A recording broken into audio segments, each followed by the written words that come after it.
All right, greetings and salutations, Ranting Engineer here, and I'm actually going to rant. I got my cranky Grinch hat on. So, to the first year engineering dropout that just happens to be our Prime Minister, and the lead of the Green Party who do a lot of this, okay? To the dropped out engineer, I get it. You don't like Alberta because your daddy didn't like Alberta. Really interesting to slag us all the time. We got to get rid of the oil industry and everything. You can't.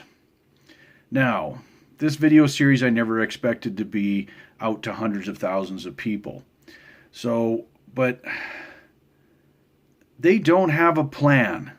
They don't. They just Elizabeth May likes to truck around in this sports car. It's a cheap shot. It's for a parade and everything. But I'm sorry, you can't survive in this world right now without hydrocarbons as much as you would like. Okay? Alberta is easy to kick upon. By the way, that extends to northeastern BC that has a lot of hydrocarbon production up there. Okay? Back off. You guys have no clue, no plan. It's pretty evident. And you guys want to argue energy with me? By all means, I'll meet you for lunch. But Mr. Justin Trudeau, I mean, he's too high on his narcissistic horse.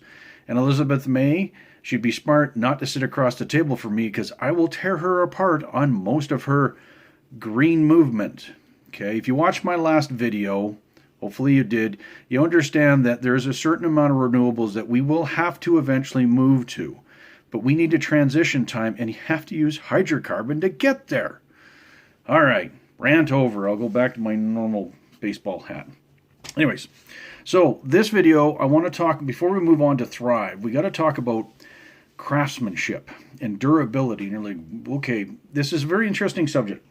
So we live in a society, a disposable society, and whether we realize or not, and in a few videos I'll talk about when we go from Thrive to Access, which really kicks in.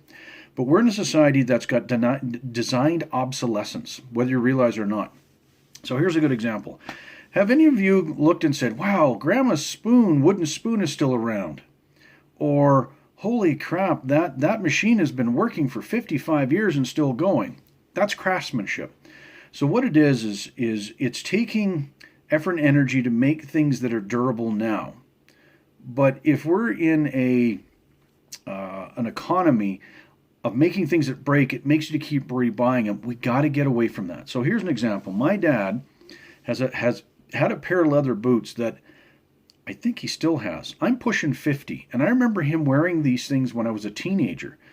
He had two pairs, one for the shop, one he wore around. And the only reason he doesn't wear them all the time, because he still has them, is his knees are starting to get a little sore. So I've been watching videos online about boot repair, just for something to do, in between reading up about COVID and trying to get mad about politics. Anyways, but it comes down to craftsmanship. There's a company in England that still makes scissors, handmade, high quality, really expensive. But these things are meant to be passed down for generations. Okay, this one boot repair guy, he's got a machine that dates back 50 some years that he's still using because it was built so well. We need to get back to that. For the energy that we use and the resources we use, we need to get back to crafting things that last a long time. Okay, it's because our economy is basically propped up on engineered obsolescence. We've got this mindset, I'll just go get something cheap and easy, but you know what? I got a cup here. Okay, it's made out of steel. Got this at a barbecue thing out east with my sister's place. This is the type of cup that my great-great-grandchildren could still drink out of. It's well made. It's meant to last. Okay, but plastics are meant to be disposable. So you run down to Dollarama and you pick yourself up some plastic gizmo that's going to break. Instead of, why don't you spend more money to buy something that will last a long time? I still remember my dad having a Vulcan ratchet that I think went 20 some years before he had to have it repaired. Had it repaired, and I think it's still in his toolbox. Okay, again, I used this as a teenager in his shop, and I'm pushing 50. Okay, is it great for the economy? In some things, you're like, well, if you build things really well to last, like a pair of boots that every, say, 10, 12 years you get refurbished. It's expensive, but it's efficient use of energy, making a product that lasts a long time, can last generations. So our mindset has to change. Think about when a new phone comes out. Okay, oh, I need a new phone. I just got out of this. We're programmed to think we need new stuff. A perfect example is golf clubs. I'm a golfer. Badminton rackets, squash rackets. My golf clubs, the irons I have, date back about 15 years. They're MP32s. Most people are like, oh, golf geek. Every year I think, oh man, I see the ads on TV. I think I really should upgrade. So the other night I went out with these irons, and I'm still killing it. I'm still accurate. Second round out, 9 holes, I'm 3 over par. Do I actually need to buy into a new set of golf clubs? No, these things are phenomenally made. I've been playing with them for, we'll say, about 8 years now. There's a little bit of wear on the one, but on the most part, they're good. They're good craftsmanship. So why would I want to keep updating to a new set of golf clubs when, I'm sorry, I hit that 8-iron 170 yards last night. Okay, do I need 171 yards? I went back to an older driver that was well made as a Bridgestone. My buddy John will tell you, I've been cranking them for a guy that's pushing 50. When I'm cranking them 340 out there, this driver was built 2011. It's 9 years old. Yet there's all these ads thinking, well, dispose of it and get something new. No, we got to look at craftsmanship again in Canada.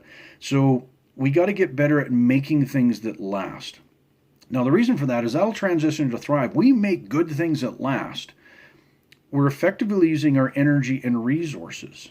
Okay, we're getting out of that mindset that, oh, we expect it to break. No, we want things that I want things that I can hand over to my kids. They might not think it's cool, but it's one of those, you're going to get to a point that we need to look at our energy and resources. And once again, the palettes of brown, optimization. And the optimization is using a little more effort, a little more of our energy, talents to get back to craftsmanship. So here's another example, and it was one of those that was pointed out to me a little while ago. How many disposable razors have you gone through in a lifetime? Wow, that's a hell of a question. I couldn't answer it, but I'm thinking, yeah, I probably go through a pack and just, holy crap. But if you invested the money in an extremely well-crafted straight razor, learn how to use it, and I'm looking for one. I'm going to find one. I'm going to learn how to do a straight razor so I can shave with it. I will have that for a lifetime. I've got to get the sop to keep it sharp and everything, but I don't have to buy a disposable blade for the rest of my lifetime. And this is something I could give to my sons, although one of my sons is he's actually already got himself a straight razor from what I understand. So again, it's a mentality. So why is this important about craftsmanship? So as we're moving forward, we're talking about using resources effectively. Right now, we're not. Okay. The phone that I'm doing this on is a Samsung S7, not the one that blows up. It's already 3 years old. Well, my buddy says, why would you upgrade the S10? It's got a better camera, but it's got all the features you want. Good point. I really don't need to update to the next big thing that's using more energy and everything else. But this will be obsolete at some point, okay? Because they're going to make it obsolete, so they're going to force me to get something new. So electronics are a little rough, okay? But when you took out the quality of a cup, okay, ceramics last a long time. This lasts a long time. I actually prefer things in glass if I can get them. One, glass is a little more easier to recycle because plastic will wear out over time. But back to my original point. So before we talking about redundancy and everything, now we got to look at how are we going to use our resources for economy in the most efficient way. Back to let's get training, let's get people, small businesses, making things that are extremely high quality in craftsmanship that will last a long time. That means sometimes our materials of construction might have to change. We're not making spoons out of really cheap wood or plastic, and we have to buy into it. I was thinking about this the other day. The cheese grater my mom has, once again, dates back to my childhood. I went out and bought one at the dollar store. It's already rusted. I'm going to have to replace it. So now the next one I'm going to pay the money to make sure I get a good one. So let you think about that. Effective use of energy is craftsmanship. Craftsmanship is skill and effort by us, taking resources and energy and using it in a way that is durable, that has longevity. And that goes along with the previous video I was talking about, longevity and durability. Okay, make you think about that. Now we're going to keep transitioning. The next one I'm probably going to transition more into how do we start thriving by using energy correctly. But if we're with the mindset of we're in survival, we've got our survival mechanisms with redundancy and longevity, and we have the mindset of we're going to create things, we'll call them semi-consumables. The reason for that, things do break over time. This metal cup won't last forever, but the durability is long enough. By the time I need to replace it, it's going to be a long ways down the line. Okay. All right, I'm going to load this up. Hope you have a good evening. Bye.